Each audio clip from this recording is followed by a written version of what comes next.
How to watch movies on Plex. Hi everyone, I'm here to assist you today. Without any delay, let's jump right in. First, open any browser and search Plex.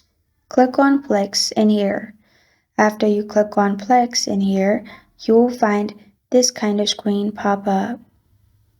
Simply log into your account and you'll find this kind of screen.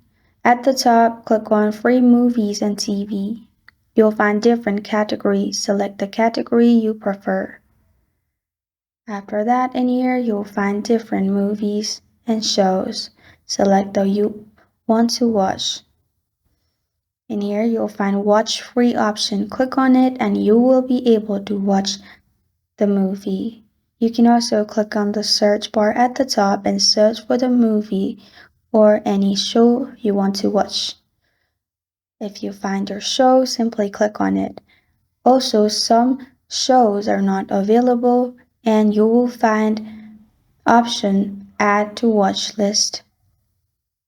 And this is how to watch movies on Plex.